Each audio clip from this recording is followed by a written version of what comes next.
Bien. Hola, buenas tardes. Muchísimas gracias. Voy a comentar una iniciativa que tuvimos en Fábrica Nacional de Moneda y Timbre en una interconexión de datos con un registro oficial que es singular porque el proyecto terminó en plazo, en presupuesto, y en el año y medio que lleva puesto no ha tenido incidencias, lo cual es ciertamente singular en los proyectos de informática. Además, se ha demostrado, digamos, que el uso de la firma electrónica en la seguridad de los APIs ha simplificado de gran manera otras estrategias que habíamos llevado antes, como el SSL, como usuario y contraseña, como un montón de técnicas que lo que nos hacían era complicar de sobremanera el despliegue, lo hacía más inseguro, y aunque parezca que es añadir quizás una complejidad innecesaria, es al revés. La firma electrónica nos ha simplificado muchísimo este despliegue. Voy a empezar con mi presentación da igual, con una pequeña introducción a la firma electrónica para tener claros los conceptos, porque ahí podemos tener los líos. Todo se basa en dos temas. Primero, el par de claves. En la firma electrónica se basa en la criptografía asimétrica, donde tenemos una clave privada, una clave pública. Son intercambiables. En el fondo, la única diferencia es que una la voy a dar a conocer y otra me la quedo para mí, en la que todo lo que se cifra con una clave se descifra únicamente con la otra. Y al revés, si lo cifro con la otra, se descifra con la primera. Al contrario que la criptografía simétrica, donde yo uso la misma clave para cifrar, la misma clave para descifrar. Esto fue un hallazgo matemático de mediados de siglo y da dos características muy curiosas. Si yo en este par de claves una me la reservo para mí y otra la distribuyo de forma pública, hago que todo el mundo la tenga y además todo el mundo sepa que es mía, si alguien cifra algo con mi clave pública, que como es pública de todo el mundo, solo yo la voy a poder descifrar. Esto simplifica muchísimo la distribución de claves respecto a los algoritmos tradicionales. Si yo tengo un algoritmo tradicional de criptografía simétrica, por ejemplo, el triple DES. Triple DES es como va cifrado el PIN de nuestra tarjeta de crédito en la banda magnética. Eso significa que quien tiene la clave triple DES, si bien luego hay algoritmos de diversificación que lo hacen un poco más difícil, pero da igual, tiene que distribuirla por todos los cajeros automáticos de este país para que cuando yo uso la tarjeta y tecleo el PIN se compruebe que el PIN corresponde con el PIN que está cifrado dentro de la banda magnética. Esto es un jaleo, esto es un riesgo terrible, la distribución de claves, porque en un momento que se me rompa un eslabón, todo el sistema se me desmorona. Entonces, digamos, la criptografía asimétrica, que es computacionalmente mucho más molesta, lo que nos soluciona es el tema de la distribución de claves. Yo no tengo que distribuir, las que distribuyo son públicas, son distribuibles per se, es que tengo obligación de distribuirlas. Me evito el problema de una custodia de una clave secreta que está en una base de datos o que está hasta yo he visto como las de blockchain, que yo he visto gente hasta que se las imprime en papel, porque no sabe muy bien qué hacer con ellas del miedo a que las pierdan. Pero si lo cambiamos en el otro sentido, es decir, si yo cifro algo con mi clave privada, todo el mundo lo va a poder descifrar con mi clave pública. Precisamente, todo lo que se descifre con mi clave pública ha tenido que ser forzosamente cifrado con mi clave privada. Como mi clave privada solo la tengo yo, es una operación que solo yo he podido hacer, que es donde entra ya el concepto de firma.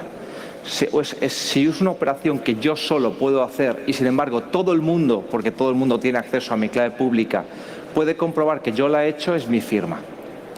La firma manuscrita, al fin y al cabo, es un trazo que solo yo puedo hacer, nadie me lo puede copiar. Y además es fácil de verificar que mi firma es mi firma por cualquier observador externo. Esta es la puerta, digamos, de funcionalidad que abre la criptografía asimétrica. Y luego tenemos otro concepto, también con una matemática muy fuerte detrás, que es la huella digital. La huella digital, que antes en policía lo han referido como firma digital, no es exactamente lo mismo, es un número más o menos grande, 256 a 512 bits, que identifica unívocamente a un binario. Esto, simplificándolo al máximo, podríamos decir la letra del DNI. A un DNI solo le corresponde una letra. Esto sería cierto si a una letra únicamente le correspondiese un DNI. La gracia de los algoritmos de huella digital es que no son reversibles. Si yo tengo la huella digital 512 bits que corresponde a un binario de 40 megas, a partir de esa huella digital de 512 bits no soy capaz de generar ningún binario de ningún tamaño que tenga esa huella. Eso es por un tema de complejidad matemática. Los primeros algoritmos de huella digital que se usaban, el CRC, no sé si algunos los comprobaban en los ZIP. Los ZIP comprueban que el ZIP está corrupto o no mirando el CRC de los ficheros que están dentro. Es muy fácil, hay programas para, a partir de un CRC dado, generar un binario que tenga ese CRC. Los algoritmos que creo, no sé si se han nombrado antes hablando de Machine Learning, MD5 es el que se usaba en el SSL, no sé si en Internet Explorer 5 o Internet Explorer 4, no recuerdo yo, en los años 90, eso está perfectamente roto. Ahora los que se usan son los algoritmos de la familia SHA. El SHA-1 se rompió, yo creo que hace unos 10 años, en un concurso que hizo la compañía RSA con una granja de PlayStation 3, cuando tenían Linux y tal, la rompieron, y ahora se usa la familia SH2, que no está rota todavía. Como es un tema normalmente de fuerza bruta, pues es cuestión de tiempo que se vayan rompiendo, lo cual no supone un especial problema de seguridad. Luego veremos por qué. Se está ya trabajando en la familia SHA-3. La familia SHA-2 tiene luego sufijo respecto a la longitud de la huella. Cuando más grande la huella, más seguro, aunque no es mucho más seguro.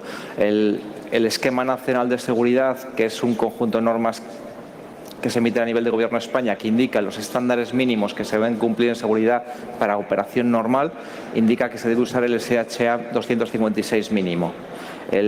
Ya que estamos computacionalmente, no es mucho más costoso poner el de 512, con lo cual conviene usarlo. Si combinamos la huella digital con la firma electrónica, con el cifrado con clave privada, nos da un par de cosas muy interesantes. Dado que solo yo tengo la clave privada, solo yo puedo haber hecho operaciones con clave privada, tenemos el no repudio. Cuando repudian una firma es cuando yo digo, esto no lo he firmado yo, cuando alguien me dice, no, oye, tú no has firmado esto. En el momento que solo yo tengo la clave privada, si hay algo hecho con mi clave privada, lo he hecho yo. Y eso va a misa, eso no puede cambiarse. Luego, cuando yo lo que hago es, si hago una operación de cifrado con clave privada y lo que cifro es la huella digital de un documento, dado que esa huella corresponde a un único documento y a partir de la huella no soy capaz de generar un documento, por lo menos con los algoritmos actuales, eso quiere decir que la firma corresponde a un único documento. Eso también es muy importante. Igual que yo mi firma la plasmo en un documento y en teoría no la puedo quitar y ponerla en otra porque va a estar en el papel y no la voy a estar moviendo, aquí tenemos lo mismo. La huella va ligada a la firma por el cifrado RSA y la huella va ligada a su vez al documento porque corresponde con él.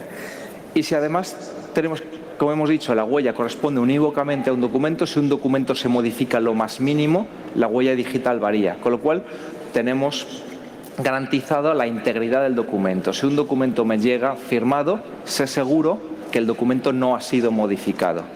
Entonces, digamos, acabamos de ganar con unas operaciones relativamente sencillas, dos cosas muy importantes: el no repudio de las operaciones y la integridad del mensaje que estamos pasando firmado.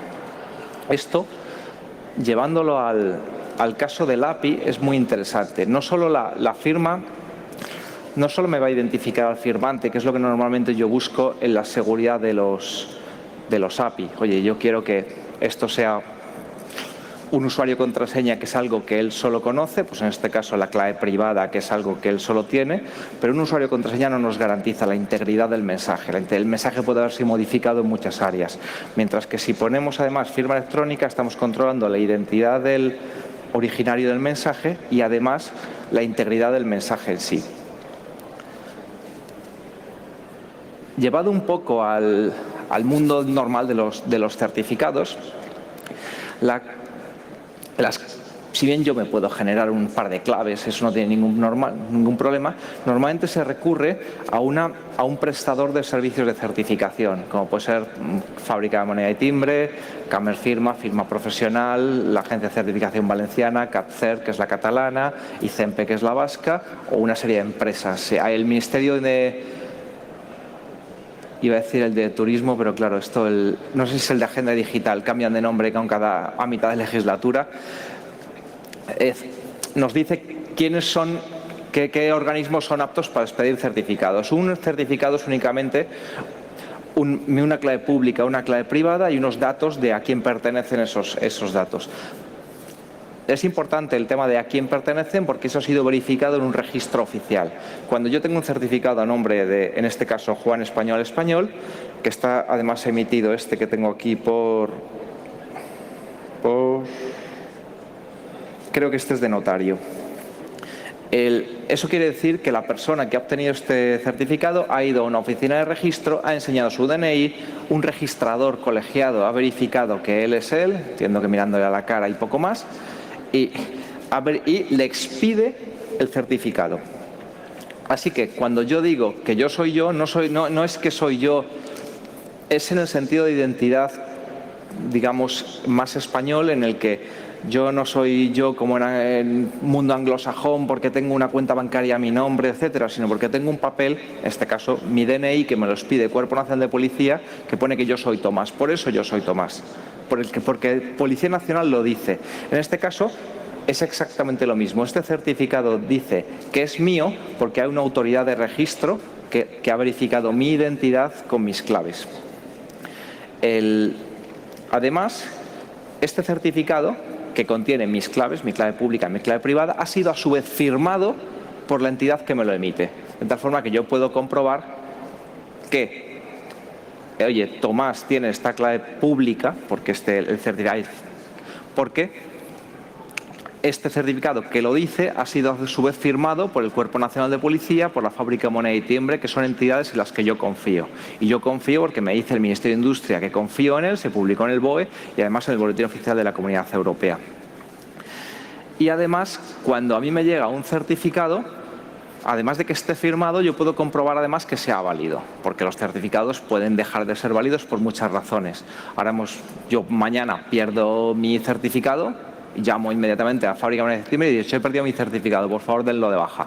Con lo cual yo tengo además lo que se llama una autoridad de validación a la que yo puedo preguntar, oye, ¿este certificado con este número de serie está en vigor o no? Y me dice, no, está revocado. Vale, está revocado. Ahora todos hemos visto que ha habido una vulnerabilidad en los DNIs electrónicos, se llama vulnerabilidad ROCA, por la cual las claves privadas no lo son tanto. Entonces, todos los certificados que sufren esta vulnerabilidad han sido revocados. Aunque están dentro de su periodo de validez y están correctamente firmados por Policía Nacional, están malos. Con lo cual, yo antes de darlo por bueno, llamo a la autoridad de validación del Cuerpo Nacional de Policía y le digo, ¿y este número de serie es válido o no? Y me dirá no.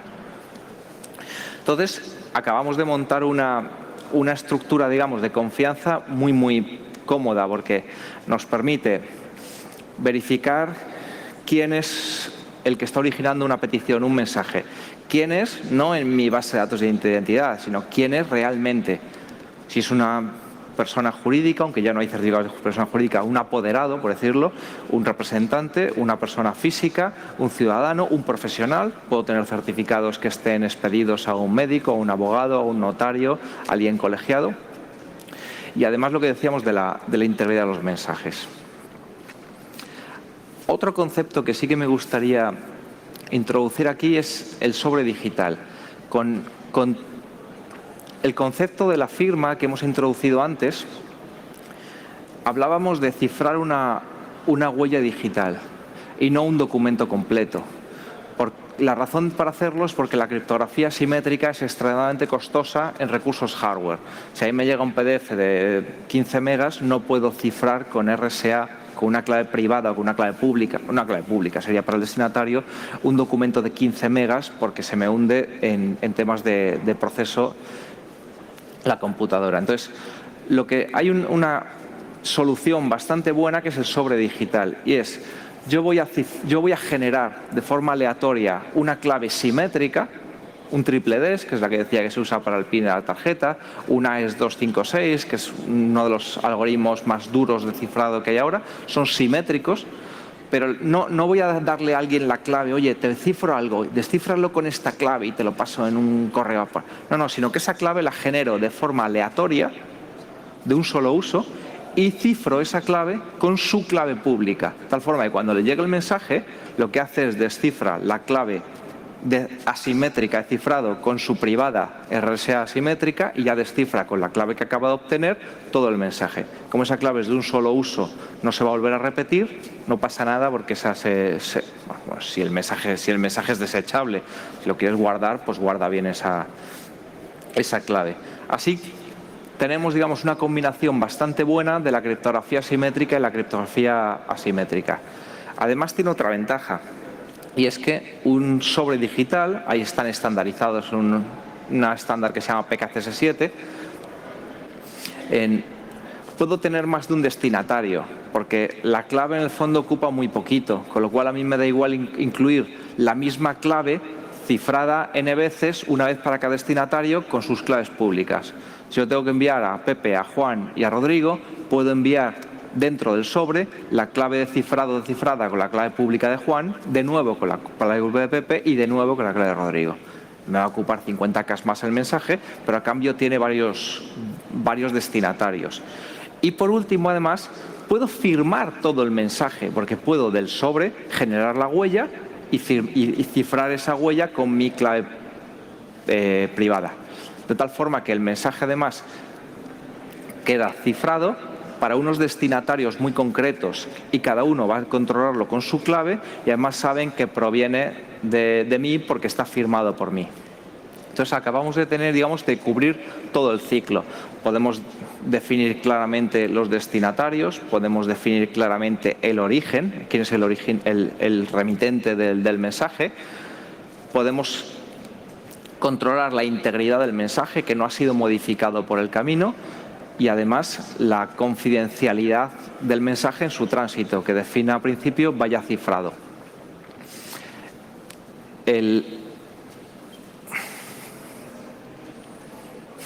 Antes de seguir, por si luego nos suenan ciertas siglas.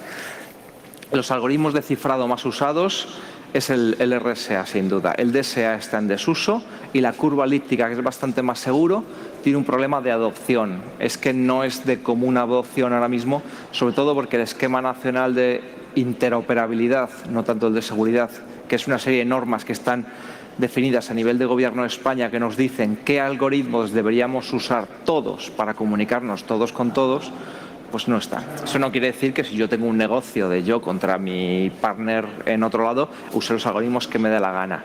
Pero si quiero ser interoperable o decirle a la gente, por favor, conectaros, debería usar los algoritmos más estándares posibles. De todas formas, los algoritmos de curva elíptica, ECDSA, van a tardar muy poquito en llegar.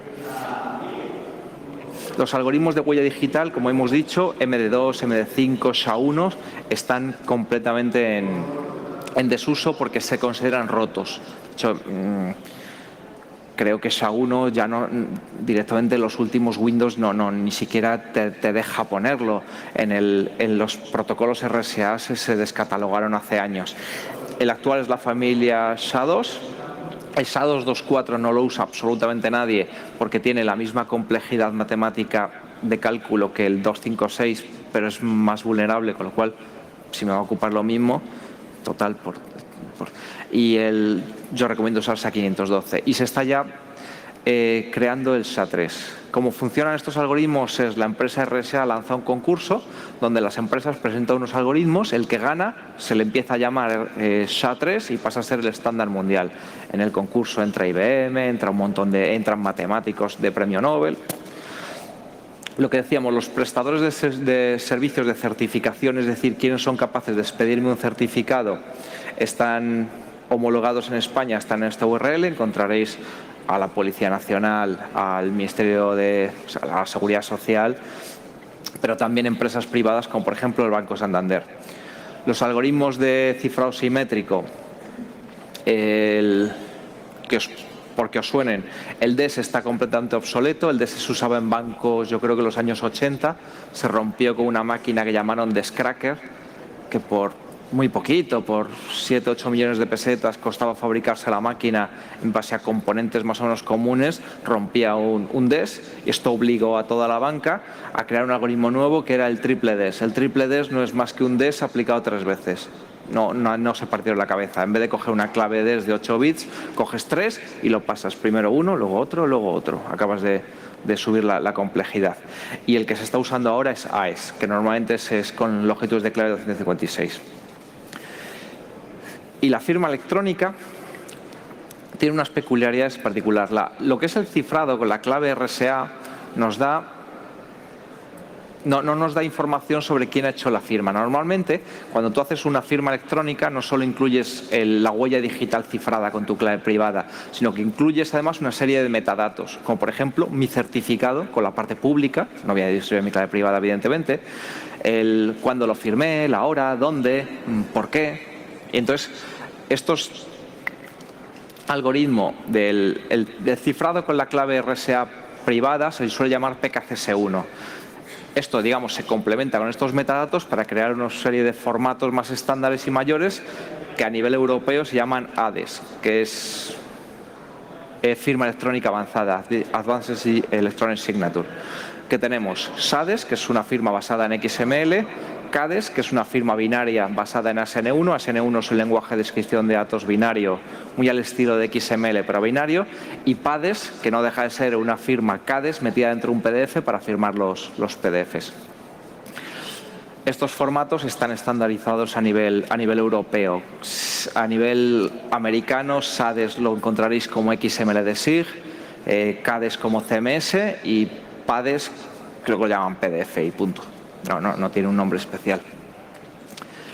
Entonces, la idea es, tenemos ya la infraestructura de firma electrónica, por decirlo de alguna forma. ¿Por qué nos interesa sustituir el SSL por esto? SSL ya también funciona con certificados. En el fondo usa exactamente lo mismo por dentro, no vamos a engañarnos. Pero tiene, a mi juicio, unos cuantos problemas. Para que veamos cómo funciona, normalmente cuando nosotros el SSL que usamos a diario es SSL servidor. Yo entro en Google, en la barra del navegador se me pone un candadito cerrado, pincho en el candadito y me dice, oye, este sitio web es de Google porque la petición, la sesión se ha establecido mediante una firma electrónica y además VeriSign, o no me acuerdo quién es el prestador que dice que Google es Google. Porque si no, claro, yo me hago un certificado, digo que soy Google y Google es Google. Además hay una extensión del SSL donde además de pedirse un certificado al servidor, se le pide un certificado al cliente. Si alguna vez habéis entrado en la agencia tributaria o lo que sea, para pagar impuestos o lo que sea, que te pide el certificado al cliente.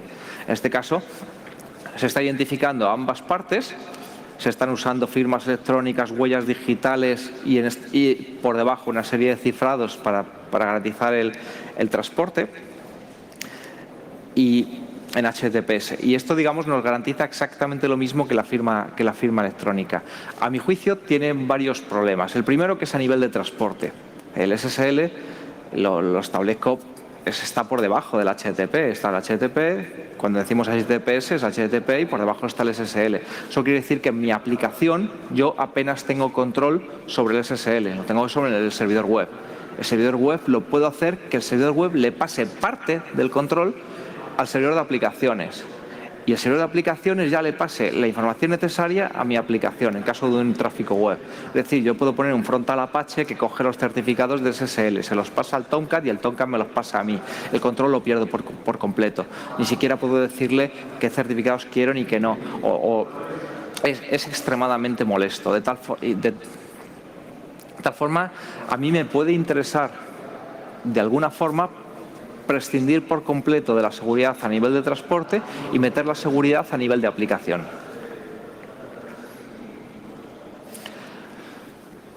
Además, gano una cosa relativamente interesante, que es el respaldo legal.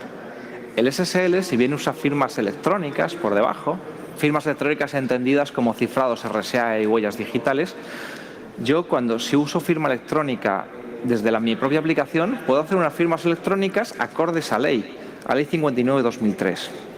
Esto quiere decir que las transacciones pueden tener un valor jurídico que me puede interesar.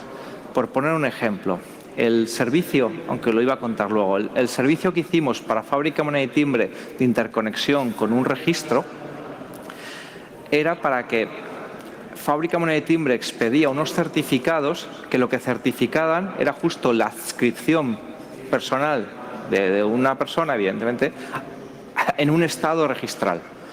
Entonces, que por poner un ejemplo que no quiero decir qué registro era porque no he pedido permiso y luego la gente se me enfada. Es mucho más cómodo explicar con el registro, pero lo hay que cambiar un poquillo. Pongamos que a mí me expediese un certificado que dice que yo tengo una casa. Y ese certificado viene firmado por la Fábrica Moneda y Timbre. Ese certificado va a misa, ese certificado a nivel de ley es un certificado notarial. Pero si la Fábrica Moneda y Timbre se ha enterado de que yo tengo una casa para expedirme ese certificado a través del registro, le interesa que esa petición también esté firmada, porque tiene unas connotaciones jurídicas en caso de que luego resulte que esa casa no es mía. Fábrica Moneda y Timbre no deja de ser un prestador de servicios de certificación, pero no es el que certifica que la casa es mía, la certifica el registro. De tal forma que si yo mañana voy al juzgado y digo, oye, mire, es que esta persona resulta que tenía un certificado de fábrica pero no tenía esta casa. Fábrica tendrá una petición del API firmada del registro diciendo, entonces el problema pasa a ser del registro. Esto hasta hace unos poquitos años, como se arreglaba, era yendo a un notario con un papel notarial donde el notario decía, doy fe, o el agente registral. Tú ibas al registro de la propiedad y decías, oiga, quiero saber si esta propiedad está libre de cargas. No sé si cuando hacéis compraventa de viviendas lo tienes. Pues ese certificado te lo dan muy bonito en un papel notarial firmado por el registro y con un sello de caucho. En el siglo XXI todavía se siguen dando así buena parte de los estos, con una firma de un señor con corbata y un sello de caucho. Evidentemente, si yo monto un servicio electrónico que necesito saber vía API que hay una propiedad libre de cargas, pero si luego resulta tener cargas, me he metido en un follón jurídico muy grande, más vale que ese API yo pueda decirle a un juez, no, mire, este API me lo dio el registro de la propiedad y está firmado. Entonces, el bajar a un nivel donde además puedo tener cierto respaldo jurídico legal es extremadamente importante. ¿Cómo montamos esto? Que es a mí lo que me interesa. De hecho, se tarda, a mí me sorprendió porque dentro de que llevábamos mucho tiempo desarrollando infraestructura de firma electrónica, tardamos muy poquito en montarlo.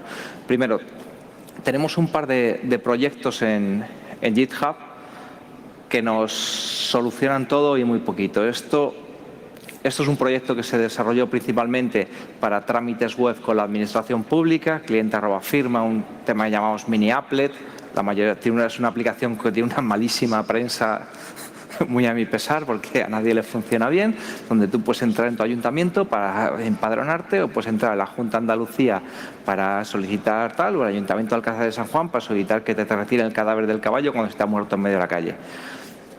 El caso es que si bien las aplicaciones web tienen sus problemas de lo que son las bibliotecas, son tremendamente estables, funcionan a mi juicio muy bien y además están auditadas anualmente por el Centro Criptológico Nacional para ver que no tengan agujerillos de seguridad, tienen muy buen nivel de documentación. Antes, desgraciadamente, nos lo han quitado, se pasaba un sonar y tenía unos muy buenos niveles de calidad. Y además nos funciona en prácticamente cualquier sistema operativo. Es un Java muy estándar. Desgraciadamente a Android le faltan algunas de las clases de Java y hay ciertas cosillas que no funcionan, pero vamos, funciona en Windows, en Linux, en Mac, en Solaris. No lo hemos probado en AX o en HPVX, pero no debería dar guerra. Lo hemos subido a Java 7 porque ya nadie usa Java 6 y nos viene ya muy bien. Vamos a ver un ejemplito, ahora los tengo y luego los intentaré subir a GitHub por si alguien los quiere. Vamos a trabajar con XML. XML lo digo porque es una forma muy estándar de pasar mensajes. Las claves de firma, sigo soltando un rollete así más o menos teórico mientras tengo el código delante. Las claves de firma se cargan desde un almacén de claves. Esta parte tiene su pequeña importancia porque el no repudio de la firma electrónica se basa en que la clave privada es mía y solo yo la tengo y nadie más la puede tener. Con lo cual tiene que residir en un almacén seguro. De hecho, cuando Fábrica Moneda y Timbre me da un certificado, no me da la clave privada. La clave privada la genero yo en mi PC y le digo, dame un certificado para esta clave pública. Yo a la Fábrica Moneda y Timbre le doy mi clave pública, porque la privada la he generado yo y jamás ha salido de mi control. Mucha gente se equivoca de cuando pide un certificado, cuando tengo un DNI electrónico, la clave privada del DNI electrónico no la ha generado la Policía Nacional y la ha metido dentro del DNI. Se ha generado dentro del DNI y no hay forma humana de sacarla. Bueno, sí hay, que se llama vulnerabilidad ROCA, que es por lo que están ahora echando atrás no sé cuántos decenas de miles de DNI, pero es algo que no debería haber pasado. Además, la vulnerabilidad es muy teórica para claves de 2048, o sea, incluso con esa vulnerabilidad tampoco es mentirijilla, no se puede, lo que pasa es que por precaución. De tal forma que cuando yo uso las claves privadas para firmar un mensaje, tengo que acceder a ciertos almacenes de claves que son seguros. Normalmente un HSM es un módulo hardware que custodia de forma segura las claves y además tiene una serie de aceleraciones hardware para hacer claves masivas. Las puedo tener en una tarjeta inteligente, las puedo tener en un ficherito. En este caso las estoy cargando desde un fichero en formato PKCS12. Son extensión PFX o extensión P12. Es la parte más insegura, pero podría tener mis claves en un módulo hardware de seguridad, una tarjeta inteligente o en algo protegido. El Mozilla, que lo usa para Firefox, custodia sus claves en software, pero con un nivel muy alto de seguridad, con un cifrado bastante duro, que lo contrae una... Si hacéis en Firefox hay una cosa que es activar modo FIPS, te genera un almacén de claves bastante duro, pero bueno. Dentro del almacén, los certificados y sus claves se referencian por lo que se llama un alias. Entonces, en el ejemplito que tenemos aquí, cargo una clave, en este caso es un private key entry de Java. Jamás tengo la clave nunca sale del almacén. Yo al almacén lo que obtengo es un puntero, esto es importante. En un almacén de verdad, un almacén, una tarjeta inteligente, la clave privada no puede salir. Le puedo decir, úsala, y cuando hace un cifrado RSA con su clave privada, la va a hacer dentro de la tarjeta. Por eso, algunas operaciones son lentas, porque es un procesador a 15 MHz, tiene que hacer operaciones matemáticamente muy complejas. De hecho, generar una clave, que es factorizar un primo de 2048, tarda 2-3 minutos y se te pone caliente. Yo he visto chips desprenderse porque se derrite el plástico del procesador, que está bastante caliente. Entonces, obtengo un puntero a la clave privada que quiero usar y con las clases que os he enseñado en el repositorio en GitHub, lo firmo y sale algo. Voy a hacer la prueba con un Eclipse.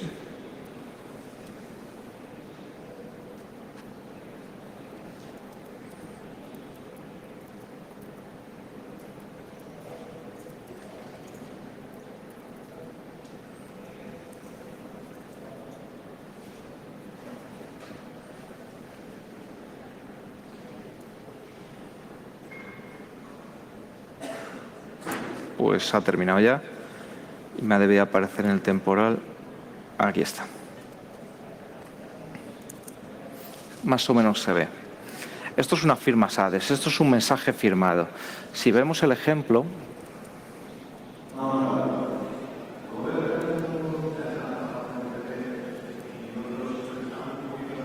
he firmado Hola Mundo y lo que me genera es todo esto.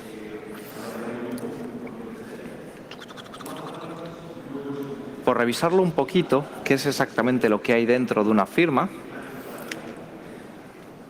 hay una serie de referencias al nodos que es de verdad lo que se ha firmado. La firma es esto. Esto que veis aquí es el cifrado con mi clave privada del mensaje. El resto son los metadatos que decíamos que conforman un poquito el formato estándar de firma.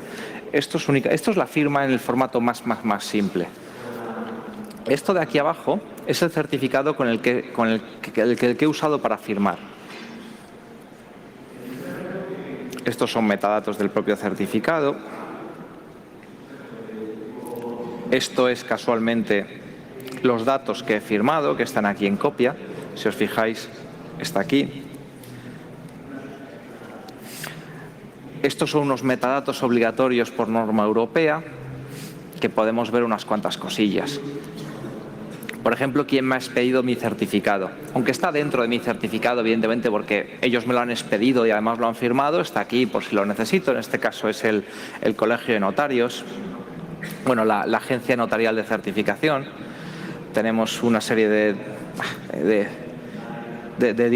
metadatos adicionales.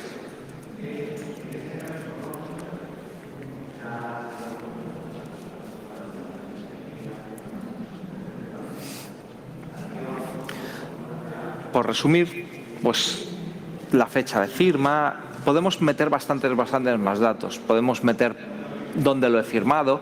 Jurídicamente tiene valor el dónde lo he firmado. Si estamos haciendo una transacción que tiene un valor legal por detrás, el decir, cuando tú pones en Madrid a 30 de septiembre, lo de Madrid tiene un valor jurídico. No es lo mismo firmar en Madrid que firmar en Sebastopol o firmar en la isla de Mauricio, porque te acoges a ciertas legislaciones dependiendo de qué es exactamente lo que se ha firmado. Igualmente, la fecha es muy relevante. Yo puedo firmar un contrato, pero tengo que firmarlo, evidentemente, es la fecha de firma, es la fecha de entrada en vigor del contrato. La validación de la firma, que es lo que haríamos en el otro lado.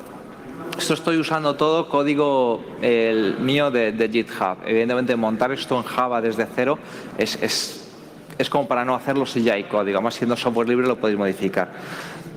La validación de la firma tiene dos partes. La primera es la validación de la firma en sí, es decir, cojo la clave pública, compruebo que ha sido usada la clave privada correspondiente a esa clave pública para hacerlo, compruebo que todas las huellas digitales coinciden, eso me da ya una idea de que por lo menos la clave pública corresponde a la privada y que además el documento no ha sido modificado y que además esa clave pública es la misma que el certificado que viene dentro.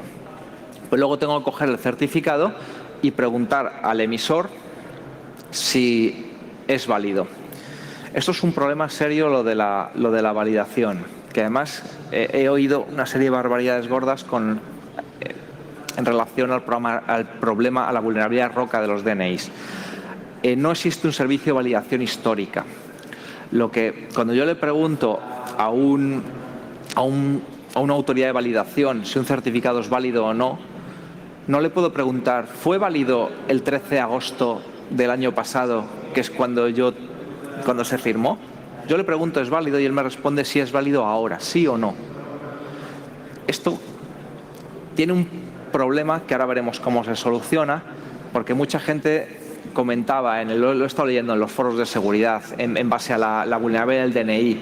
Si yo ahora mismo tengo una firma hecha con el DNI, y acaban de revocar los certificados, pero yo la firma la hice antes de la revocación, ¿cómo sé si era no? Es decir, por simplificar el ejemplo, si yo firmo hoy que soy apoderado de mi empresa, firmo un documento, mañana me despiden y ¿cómo sé yo si el certificado que dice que yo soy apoderado de mi empresa era válido o no en el momento de hacer la firma? No se sabe. Es lo mismo, es decir, para eso existe otra tecnología que son los sellos de tiempo, que lo vamos a ver ahora. Volviendo al tema de las firmas, tenemos tres operaciones. La validación de la firma, la validación del certificado. Esos son dos.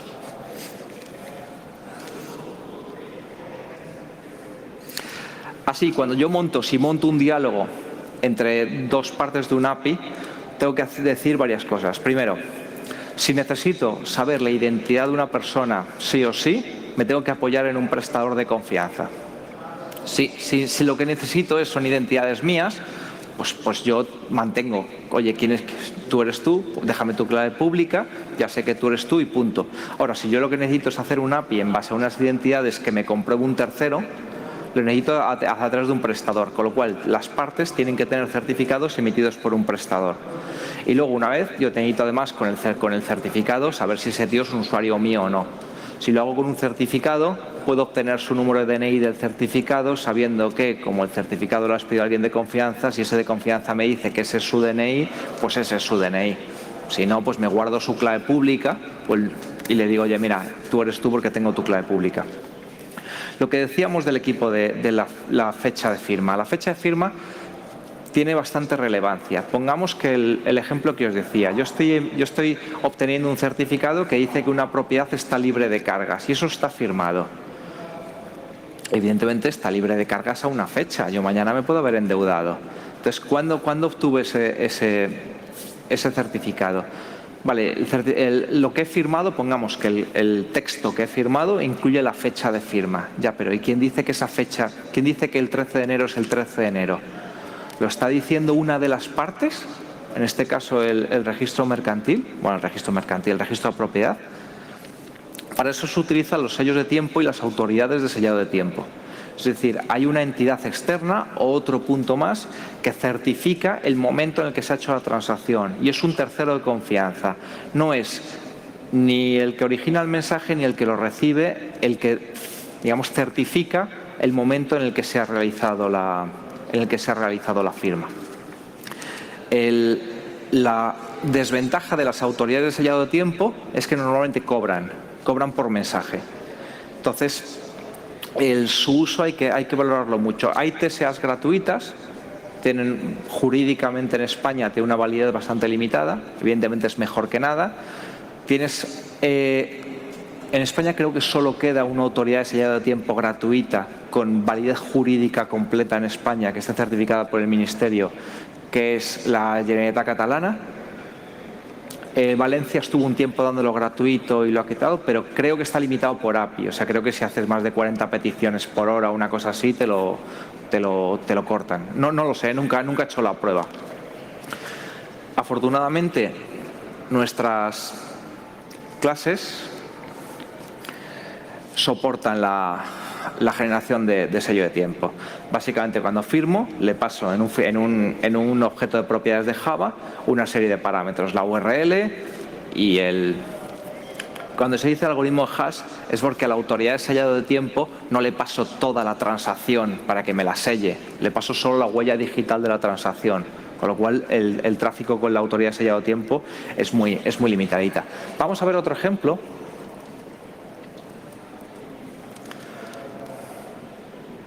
Veis que el ejemplo que he ejecutado no es que lo haya resumido en el PowerPoint, es que es realmente pequeñito.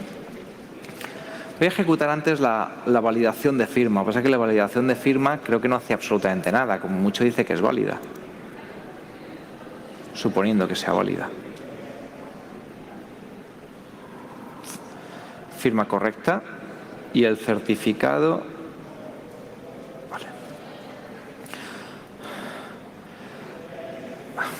Disculpadme, voy a volver un poquillo para atrás. Cuando yo porque es relevante aquí, cuando yo valido una firma, he dicho que normalmente se lo pregunto a la autoridad de validación. La autoridad de validación normalmente tienen dos sistemas. Uno que se llama CRL, es donde yo me descargo una lista de certificados que están revocados dentro de su periodo de validez. Me descargo una lista y tiene una serie de números de serie. Si mi certificado está dentro de su periodo de validez y además dentro de esa lista, es que es malo. Dentro de la lista además tiene un código de por qué es malo, porque está revocado, porque no lo sé, está corrupto, lo que sea.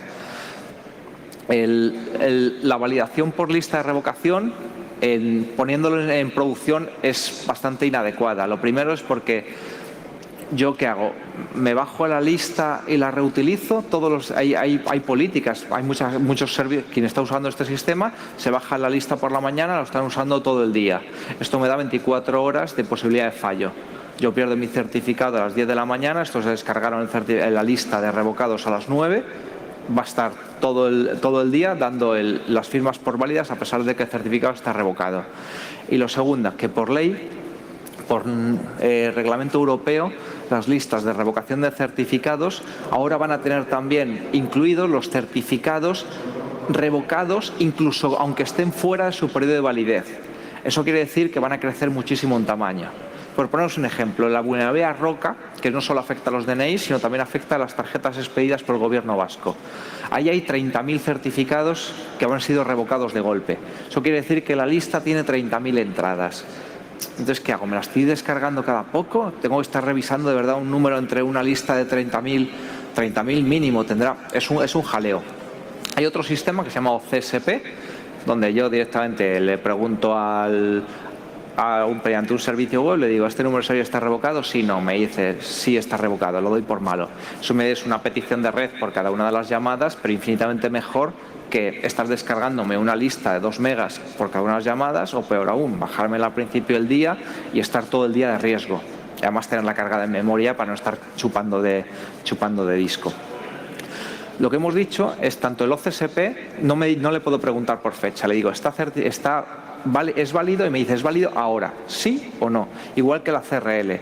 La CRL no le puedo decir, ¿era válido el año pasado? Porque no me dan las listas del año pasado, me dan las listas que están hoy. Entonces, eso lo solucionamos poniendo un sello de tiempo.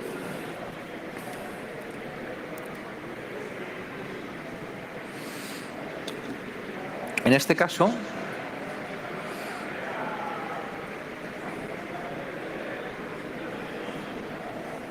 estoy buscando los... Aquí. Le voy a pasar la URL del servicio de sellado de tiempo, en este caso el de la Generalitat Catalana. Ya os digo, es el único gratis que más o menos tiene aquí una validez fuerte en España. La política de sellado de tiempo.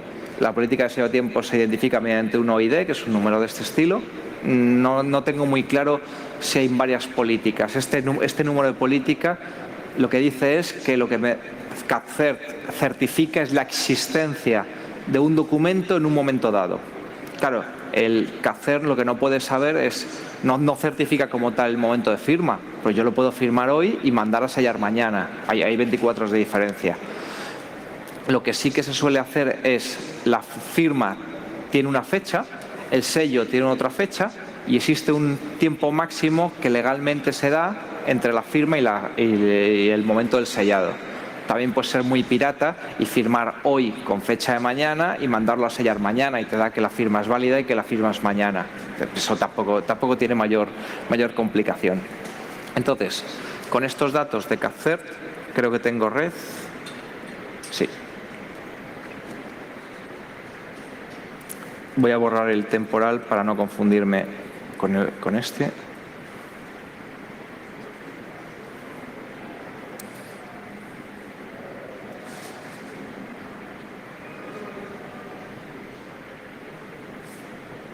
Ya he terminado. Voy a cerrar el antiguo para no liarme. La única diferencia de este documento con el antiguo es que tiene aquí lo que se llama sello de tiempo encapsulado. Este trocito contiene la huella digital del documento. Evidentemente este nodo está excluido porque si no el propio sello de tiempo invalidaría la huella digital que ha sellado, donde me dice cuál era el mensaje y en qué momento existía, en qué momento, digamos, se envió. Por ver un poquito qué tiene dentro, está en base 64. El base 64 tengo aquí un sello de tiempo.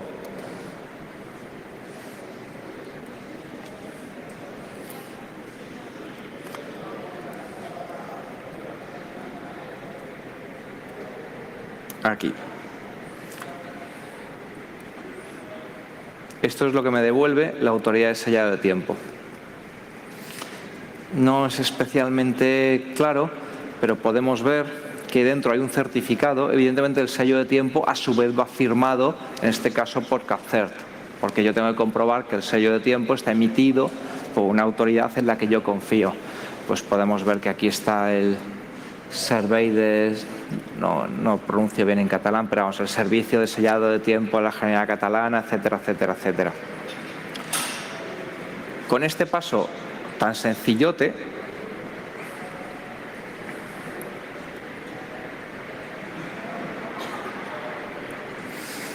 acabo de tener ya, digamos, el pack completo. Consigo saber quién hizo la transacción, que la transacción no ha sido modificada y en qué momento se hizo, y todo esto no con un log de servidor, sino con una serie de evidencias que me dan seguridad jurídica en las transacciones. Y todo esto a un coste de software de cero, porque es software libre. Estamos viendo los ejemplos, son 25 líneas, y en el fondo lo puedo montar con servicios gratuitos, perdiendo un poquito de seguridad jurídica. Es decir, los certificados, no quiero pagar por un certificado, no sé cuánto vale un certificado, pero vale 3 pesetas, aún así me lo quiero ahorrar. Genero yo los certificados, hay herramientas mil en Internet, hay gente que te emite certificados gratis en Internet. Tengo el servicio de sellado de tiempo, igual, no quiero tirar, Cacer no sé qué tope tiene, pero no quiero tirar de ninguno.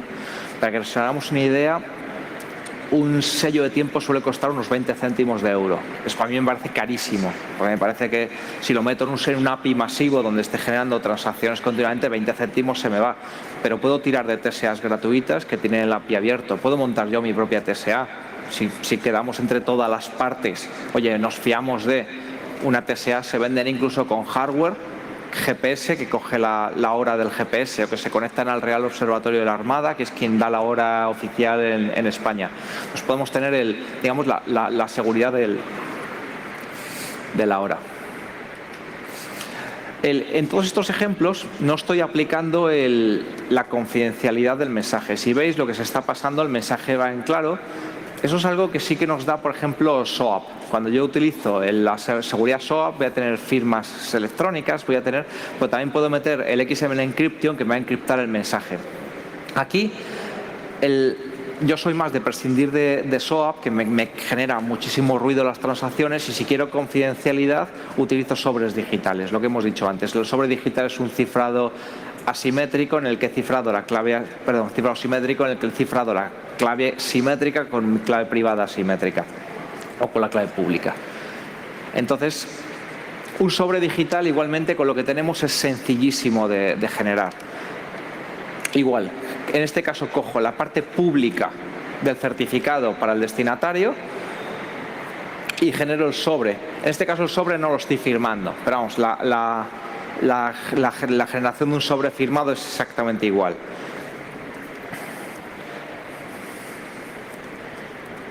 Por generar que veáis un poquillo que de verdad es nada de nada en la generación de un sobre digital.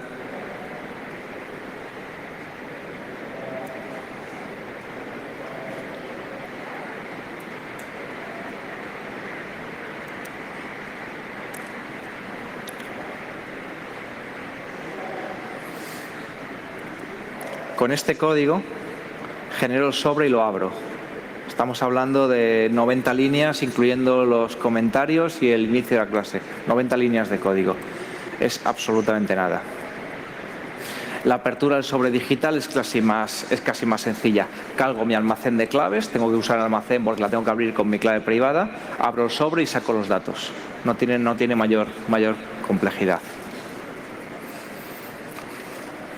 Una cosa interesante que conviene saber es, ahora mismo el XML está cayendo en desgracia respecto a JSON para los mensajes. ¿Por qué usamos XML? La principal razón es la canonicalización o canonización, o como lo quieras traducir al castellano. Básicamente es, dado que la más mínima modificación en el mensaje haría que no coincidiesen las huellas, con lo cual diésemos las firmas por malas, necesito eliminar todos aquellos datos que no sean significativos en el mensaje y que si alguien los toca me puedan molestar. Los retornos de carro, los tabuladores, los espacios no significativos al final. Todo esto me harían que el sistema me dijese que el mensaje ha sido alterado. Esto, por ejemplo, cuando hicimos el proyecto en Fábrica Money Timbre, nos llegaba esto fue el único problema que encontramos. Nos llegaban los XMLs sin canonizar. De hecho, y se firmaban así. Esto es un problema porque el sistema luego traducía los /R/N de Windows en los /R de Unix, que lo habréis visto todos, los retornos de carro que se van, y nos decía que la firma era mala. Con lo cual me tocaba a mí manualmente modificar el mensaje antes de validar la firma. Esto evidentemente es una cosa a evitar. Entonces, esto se soluciona canonicalizando el XML. Hay una serie de estándares del V3 que te dice cómo se hace. Ahí lo puedes canonizar con comentarios, quitándole los comentarios. Hay una serie de formas. De tal forma que si a mí me pasas un XML, me da igual que me metas espacios, me metas retornos de carro, me metas tabuladores, la huella digital va a ser exactamente la misma, porque la huella digital no se calcula directamente. Primero canonicalizo y luego genero la huella. En JSON no tiene una forma canónica. JSON pasa lo mismo, los retornos de carro no son significativos, ni los espacios, puedo poner espacios al final, delante de tabuladores. Pero no hay un estándar, en este caso sí lo tenemos, que es del V3, para canonicalizar el JSON. Lo que he visto yo que está haciendo la gente es, cargas el JSON como una clase Java y la escribes. Si todos usamos el mismo motor JSON, después de cargarlo y escribirlo, van a generar exactamente el mismo JSON, aunque hubieses metido espacios en el origen. Esto es muy cutre y te obliga a todos a tener exactamente las mismas clases de JSON en el otro lado. Está usando las de Java 8, que son las de Glassfish, que parece que lo hacen de forma estándar, pero no nos lo garantiza. Con lo cual, si yo desarrollo ambas partes, más me vale meter el código JSON dentro del código y no dejarlo en manos del JRE, porque como lo deje en manos del JRE, mañana en Java 10 me hacen un cambio en cómo se escribe el JSON, me meten un retorno de carro, un espacio al final, un /0 o lo que sea, y las firmas ya no me coinciden. Y ahora os cuento un poquito qué hemos ganado aquí en Fábrica, que yo creo que es lo más importante. Lo primero, montamos el proyecto en menos de un mes y en menos de un mes está funcionando y sin problemas. Es muy sencillo, te lo habéis visto. Cada operación son 60 líneas de código.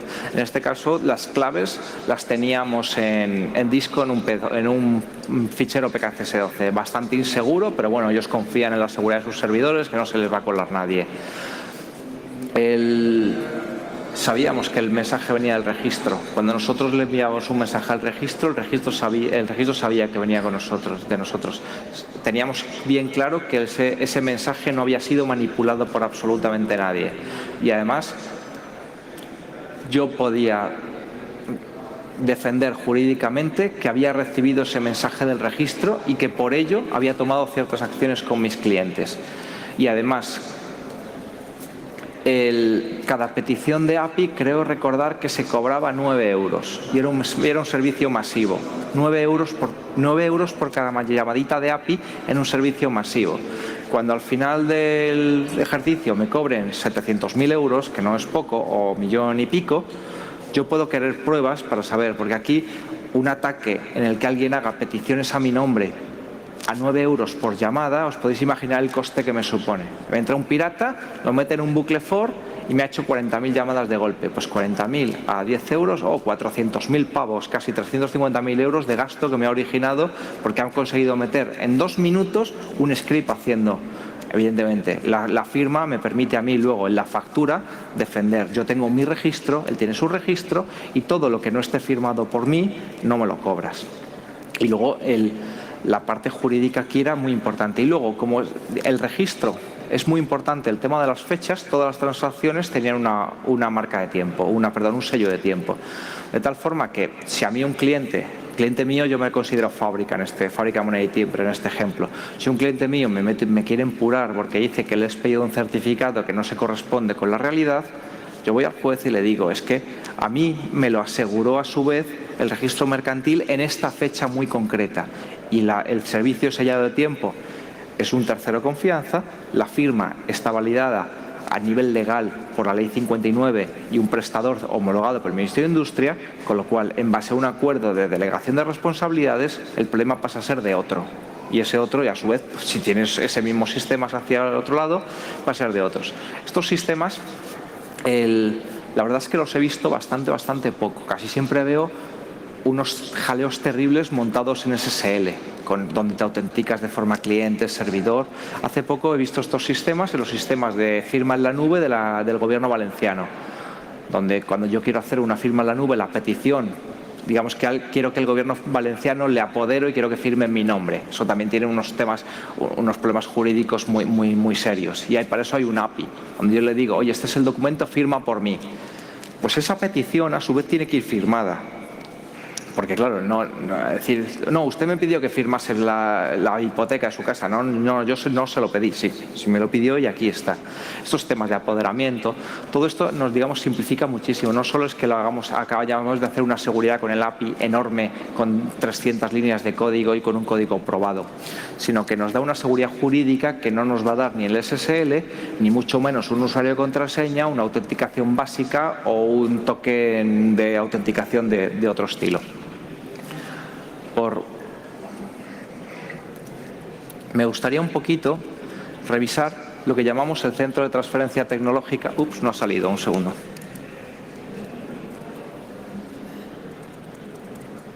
El Centro de Transferencia Tecnológica del Gobierno de España. El Centro de Transferencia Tecnológica es donde ahora, a partir del decreto Cora y una serie de jaleos, se decidió regular, normalizar el software que se genera en la administración pública para que el software que pagamos entre todos sea software libre. Hay una serie de proyectos, la mayoría del software que hay aquí tiene muy poquita actividad, muy poquita. Si nos vamos, la mayoría, si lo veis, son líneas planas, pero casualmente el proyecto de firma, que se llama Cliente a Firma, es un proyecto con bastante actividad. Además de que veis ahí una actualización hace 2 horas. Por verlo, veis que hay commits prácticamente todos los días, todas las semanas. Pero que esto no es un proyecto muerto, esto es una cosa, no es una mierda, perdón, no es un software que soltó el Ministerio de Hacienda y lo tiene olvidado, y nadie lo mantiene, luego te peleas, nadie responde, está sin documentación. Es un software vivo que se mantiene muy activamente porque se usa en multitud de proyectos. Y aparte de esto, nada, muchísimas gracias por quedaros, y cualquier cosilla, pongo mi dirección.